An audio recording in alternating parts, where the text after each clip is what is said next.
Turime savo širdėje priimti šį sprendimą, kad visiškai esame laive.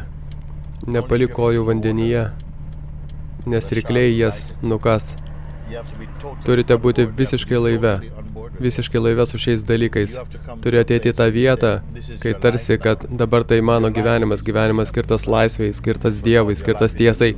Nepalik ego ne mažiausios erdvės, nesakyk, štai tiek skiriu savo ego. Nes štai čia susimausi ir labai stipriai. Nes ego dauginsis daug sparčiau nei tavo atsidavimas. Neduok jam nieko.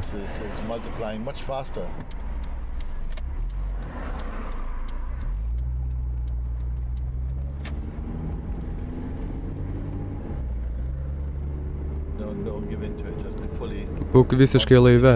Tebūnie tavo širdies nusiteikimas, kad aš esu tik dėl to. Ir tai yra viskas, kas yra. Ir tau nereikia to kartoti, būk tuo. Nes jei tik kartosi, viskas ir pasibaigs tik žodžiais. Tai niekur nenuves.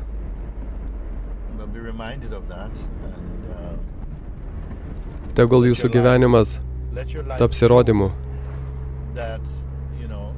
kad jis priklauso Dievui. Tegul gyvenimas įrodo, kad Dievo galia yra su jumis. Ir jei tu vis dar nesiskiri nuo paprasto asmens, vis dar paskendęs bėdose ir nerimuose, tuomet aš tau sakau, tiek to pasiduok ir palik viską. Nes jei nejauti, kad gyvenimas tampa daug džiaugsmingesnis, daug laimingesnis, lengvesnis ir stebuklingas, tuomet kažkas negerai. Ir aš negaliu niekam pasakyti palikti Dievą.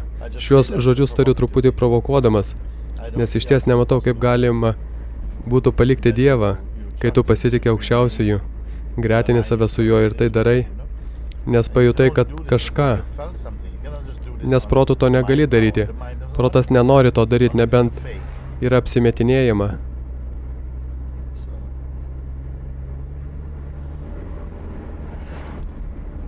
Labai gerai. Ačiū labai.